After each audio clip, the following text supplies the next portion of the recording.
Migration to Britain is at record levels despite Conservative Party pledges to cut it. Labour has criticised the government for failing to do so. So what's behind these immigration policies and what's their impact on people seeking to stay in the UK? This is Inside Story.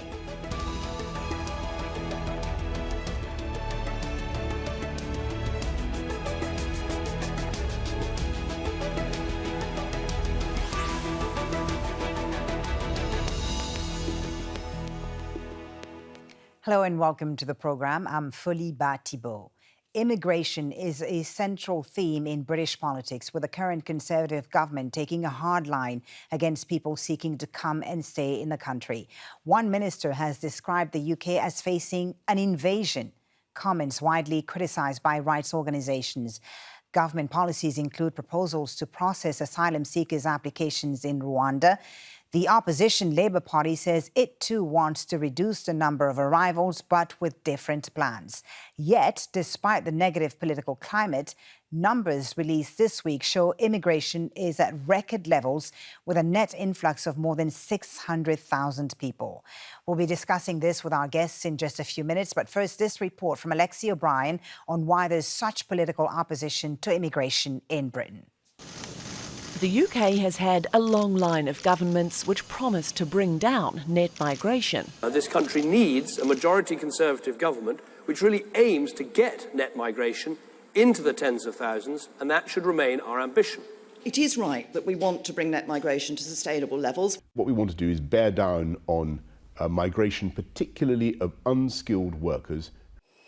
Now, another government which pledged to reduce numbers is facing a different reality. Last year saw a record high net migration of 606,000.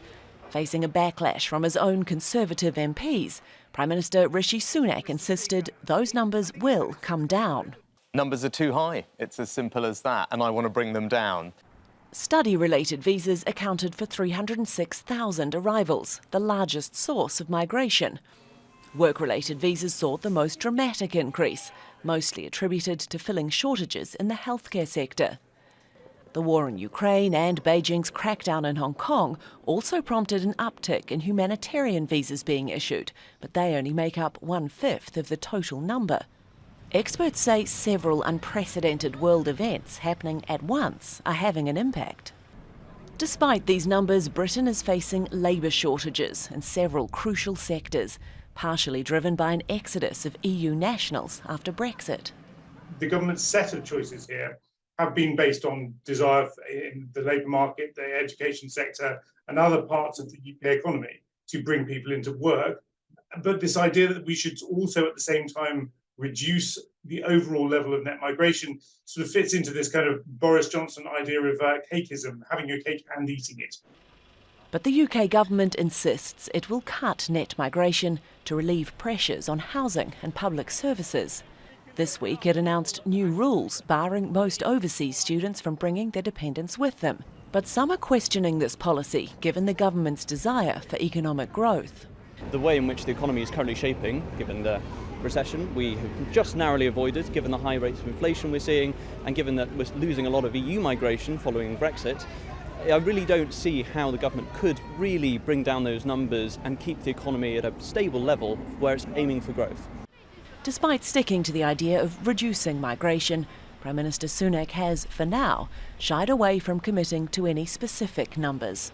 Alexi O'Brien for Inside Story. Well, in Britain, there's much media and political focus on people arriving on small boats and by irregular routes.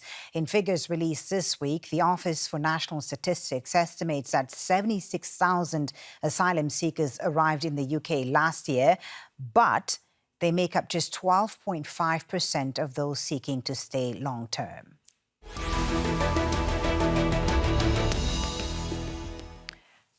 Well, let's bring in our guests now, all of whom are in the United Kingdom. In London is Christa Rottensteiner, the UK Chief of Mission for the International Organisation for Migration. In Woking, Surrey, Fizza Qureshi, the CEO of Migrants Rights Network, a charity that supports migrants in their fight for justice. And also in London, Peter Gagan, Editor-in-Chief of Open Democracy, an independent news website, and best-selling author of Democracy for Sale. A warm welcome to all of you. Thank you for joining us on Inside Story. Christa, let me start with you. For 13 years, the Tories have promised to cut immigration numbers, but you have 600,000 more people arriving in the UK last year. Help us understand these numbers first, and what are the driving factors behind this increase? Yes, it's really important to look at the numbers carefully because a big number can easily be misunderstood. And what we actually see is that most of the increase last year has been caused by very specific one-off events altogether. So it's the war in Ukraine, where people have fled and arrived in the UK. Unrest in Hong Kong has meant that some British nationals have come. And also we've seen a lot of foreign students return after the pandemic. But a quarter of the numbers of these over 600,000 are actually people who are coming to fill very important skills gaps, mostly in the healthcare sector. So what we see from these figures is that it's mostly regular and orderly migration, which can often be forgotten in the headlines. Right. So where does the 600,000 figure come from? What, can you split it into EU and non-EU migration? A lot of it is non-EU. And what we see is that, another thing I think that's quite important to note is that in the last 6 months, the numbers haven't actually increased. But the increase that we're seeing between the last release 6 months ago and this one is that asylum seekers are now also included. And they're actually a very small part, about 70,000 only. So about a quarter of the figure of the 600,000 is people who are joining through skilled labour routes. They're all non-EU internationals. Because since Brexit, what we've seen that there are routes that bring in skilled labour from across the globe. Right. And I do want to come back to Brexit, Christa, and ask you about the changes we've seen since Brexit. But let me come to you, Fizza, and ask you your thoughts about these net migration figures and why there's such political hostility in the UK towards immigration. I kind of wish I could answer that question in terms of why is there hostility, but I would suggest it's probably because there always needs to be a scapegoat around other policy failings and a clear distraction from what is happening at the moment, which is kind of under-resourced public services. We've got a cost of living crisis, and we've got austerity, which is impacting people. I mean, we would say that the net migration figures are not alarming. It's not a concern. We should be really pleased that the UK is a destination for people who want it to make it at home, want to help it prosper, build on their skills or share their skills with us. And just there seems to be a very unhealthy obsession with numbers, and it started, as you mentioned, Brexit. It's then moved on to small boat crossings. It's now focusing on international students. It's an arbitrary figure that the government tends to focus on.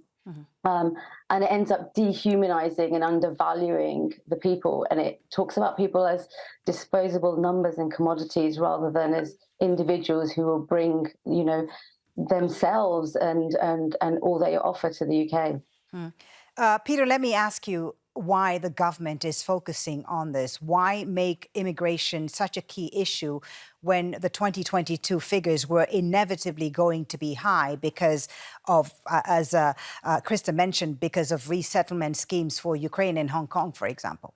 In some ways, it is a curious thing because you have a government that had previously, the Conservative government, just to remind your viewers, has been in power now in the United Kingdom for 13 years.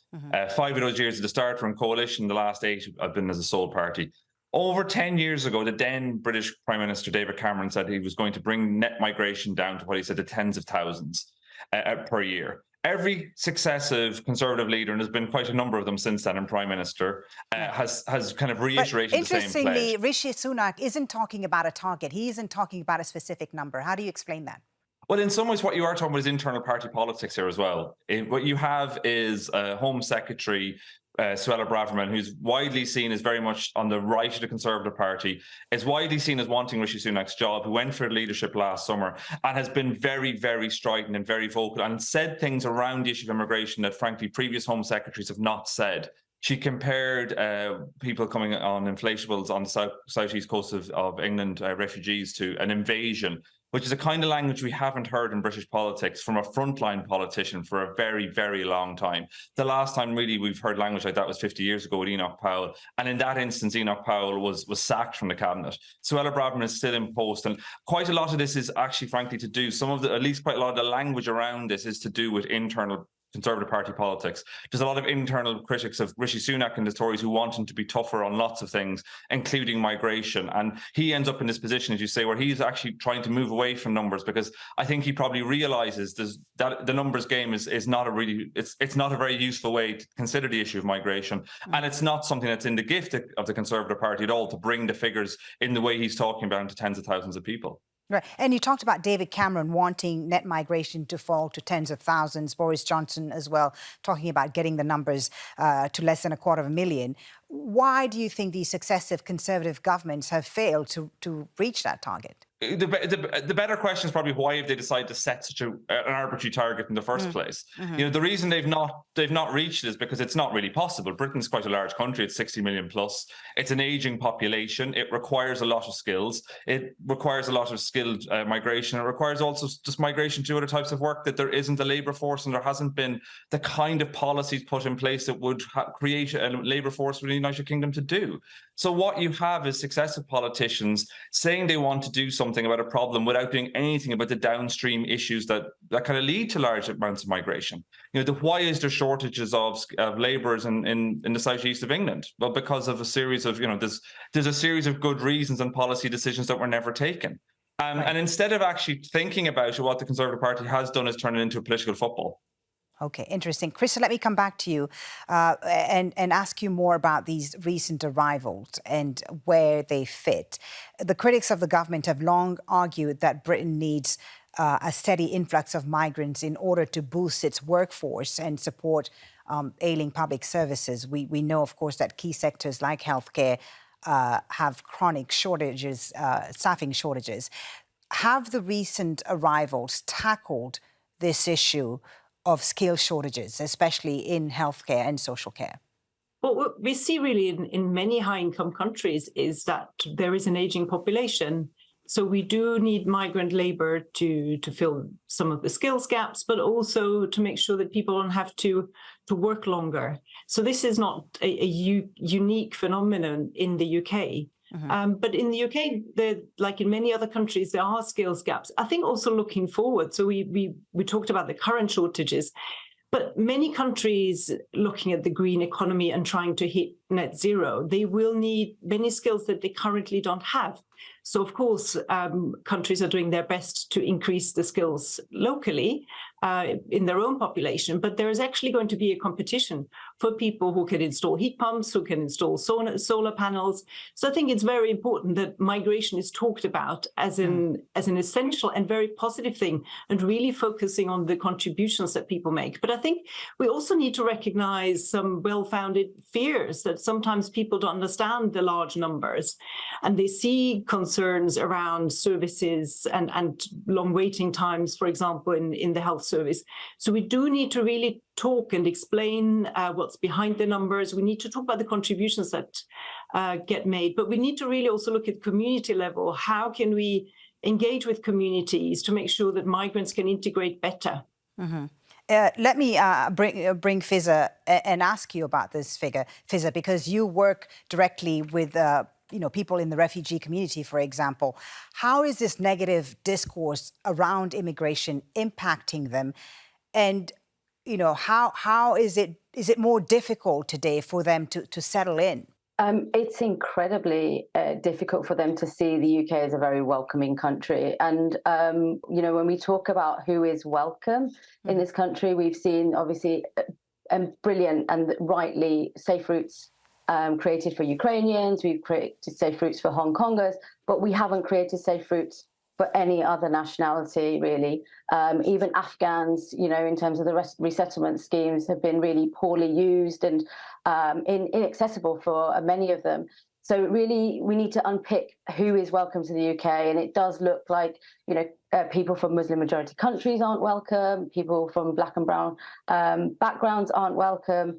And so they feel incredibly isolated at the moment, incredibly dehumanized, that conversations are happening about them, without them. They're not asking them why they fled. They're not asking them, why did you have to take this journey of put your life at risk in a small boat? What would have been better options for you? And what they usually intend to say to us is, we would have loved a scheme like the Ukrainian scheme, where we were given an option and ability to come to the UK. So there's an element of racism in this, you would say? Absolutely.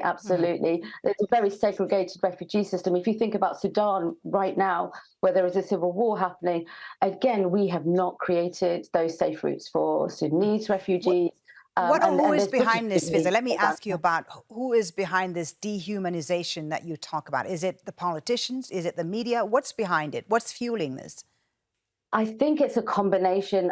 We've already alluded to language that our current Home Secretary has used, but also prior to that, we've had other Home Secretaries, Priti Patel, also use dehumanizing language as well. And we've had a successive number of Home Secretaries that have always made immigration like the full point of their issues. So Theresa May creating hostile environment policies, focusing on undocumented migrants, and then you have successive Home Secretaries who just ramp up the rhetoric. And we have a media as well who panders and supports that, and we've got media influencers who've been able to kind of jump off the back of that, which has sadly led to things like the far right, protesting outside hotels and intimidating refugees. So it's a combination of things, and I think they help each other. The media in terms of how it speaks about migrants, and the way the politicians. So it's a positive relationship for them in a way. One thing I did want to add in terms of why Rishi Sunak might not be looking at figures. One is obviously it's unachievable, but also the issue here is about big business needing labour. So they're talking about labour shortages, and you do have the business sectors lobbying and encouraging the government to make migration routes much more accessible to their sectors. So you have this competing competition between the different sectors. We want more, and so I think that's also a part of the whole kind of landscape, is that you've got big business also got a vested interest. So it's a case of the government talking tough on immigration, but also taking advantage of the benefits, right? You get from these significant numbers. Peter, let me come to you and ask you about, Fizza mentioned the far right, and of course we all know about the far right and Nigel Farage, and we talked about the Conservatives. But it's not just the Tories now, is it? Even Labour is not necessarily progressive when it comes to immigration. Why does Labour feel that they need to be on the same ground as the Conservatives? I think it's, what you're looking at, Labour is constantly, in some ways, fighting the last war. And the Labour Party is very aware that in 2019, it lost a lot of seats in traditional areas, what became known as the Red Wall, which is a kind of loose term for a lot of more socially deprived, more working class seats, which traditionally, often post-industrial seats, which a bit like in America, parts of the Midwest of America would have long voted Democrat, in the UK, long voted Labour. A number of them, in the same way that in America they've turned Republican, had turned Conservative, started voting for the Conservative Party. So Labour is very aware of those seats, is of the view, which is not always backed up by polling, to be honest, that the people in these seats are more concerned about immigration. They are aware that a lot of these people voted for Brexit, and immigration was a big issue in the Brexit debate. And what's interesting about the UK is immigration was such a big hot button topic during the Brexit referendum. In the years subsequently afterwards, it actually became less salient in the political discourse in some respects in Britain, but now it's really massively reappeared. And the Labour Party is very worried about being outflanked and being accused of being soft immigration. And it's kind of in some ways of a piece with where the Labour Party is at the moment. There's not a lot, it doesn't seem, despite the fact that they're very far ahead in the polls, there doesn't seem to be a lot of policy confidence in the Labour Party about articulating what might be seen as progressive values. So they're in some ways there's no clear plan. In quite an old There's school. no clear plan then from Labour either. No, Labour's position broadly is that they would keep with the same systems that currently exist, but would quote unquote do them better. So they will give out about how the Home Office runs the various, rightly so, a lot of the situations that migrants are put in, refugees in particular in the UK, are appalling. Labour will criticise those heavily, but when it comes, would they actually change the substance of those policies? No. Okay. Christa, let me ask you, Prime Minister Sunak has said he's considering a range of options to help tackle numbers of legal migration and bring those numbers down, he said. And the UK said it's going to be restricting student visa rule. We talked about this a bit before. In 2024, limiting the ability of international students to sponsor family members. Do you think such measures will actually help bring the numbers down, or is this just rhetoric? Well, I would say as an international organization that advises member states in how to make migration policy that benefits everyone, so the member states, the migrants, and also the sending countries of migrants, we would say that overall it's really good to take a very broad view of policies to make sure that they're all aligned with each other and that they make sense and they reinforce each other. So for us, we would say that it's very important to look at the contributions that people make. Students make very good contributions. And we know that they contribute over 40 billion to the UK economy. And more broadly, we know that working age migrants, they bring a lot to the economy. So they normally contribute 3 times more than what the government spends on them. But I think these are all, it sometimes can be quite difficult policy choices to make when there is a political landscape. So I think what we would advise as the UN Migration Agency is to look really at all policies in a very evidence-based way so that the best way forward can be decided that really meets the UK's needs, but also protects migrants and supports countries of origin. All right. Fizza, there's obviously, as we've said, a very politically and racially charged discussion around migration in a country which for a long time, it has to be said, was seen as progressive in terms of race relations, right? For the public today in the UK, illegal and legal migration, it seems, is viewed, as together, and they want to see the numbers come down. So how then, for someone like you who works in this field, how do you change this mindset? It's not easy, especially when you have politicians and a government that's very set on talking about people in terms of legality. And we don't use the language of illegal because states create legal, illegal kind of statuses. We talk about people. We talk about people who have ambitions and aspirations, and what they want to achieve when they get here. That the fact that they want safety. It is about telling that human story. I think what we don't want to do and what we don't do at the Migrants' Rights Network is talk about people in terms of contribution, because we don't want their acceptance to be based on what they can bring to the UK in terms of economic value or skills. We know that people, especially if they've been persecuted and have fled and faced trauma along their journey, we should not be expecting them to immediately be kind of a workhorse and therefore be productive and. But how do you have this conversation today? How do you have a genuinely informed conversation in the UK and debate about immigration? I think you have to bring the migrants themselves and the refugees themselves and ask them to share their stories about why they came to the UK, what they hoped, what their ambitions were, as I said. And I think through those stories, they will connect to people and say, well, those are the same aspirations and ambitions that I have for myself and for my future generations. So it is about humanizing it. It's taking it away from numbers and telling the backgrounds around people. I think it's also about educating people about our colonialism, our imperialism, those histories and legacies that have created, migration routes. Why the UK is this centre point for a lot of people to come to. Okay. Peter, let me come to you. The Conservatives, as we said, continue to beat this drum, even when their record on migration is not really great. How do you see this playing out in the next election? Is this going to be a big issue? It's very likely it will be from a couple of angles. As you mentioned, the Labour Party has decided to stake on a similar ground to the Conservative Party. So there's an element in which I wouldn't be surprised if the Labour Party were to accuse the Conservatives of being weak on migration. The Labour Party would be tougher. So that's on the kind of political to the left of the Conservative Party. To the right of the Conservative Party, there are fringe kind of populist parties that are very, very anti-immigration, have made anti-immigration a kind of a big plank of their policies. The parties like the Reform Party, which is kind of like the new version of the Brexit Party without Nigel Farage. So they exist, they will make noise as well. And Suella Braverman is still in post, so she is still the Home Secretary. If she's in post the next election, or even if she isn't, she will look to be the next leader of the Conservative Party. There seems to be little doubt about that. She gave a speech at this National Conservative Conference in London earlier this week, in which she, in many ways, criticised heavily her own government from the right. So with her in post, the likelihood is the issue of immigration, and particularly this issue of small boats, which takes up a lot of media oxygen for such a small number of people. It features very heavily in the right-wing press in Britain and the media debates around immigration in Britain. There's every chance that that will continue, unfortunately, especially as we see we've got new television stations in the UK, which are to the right of politics as well. So it looks as if the ecosystem for this is very much alive and would probably continue.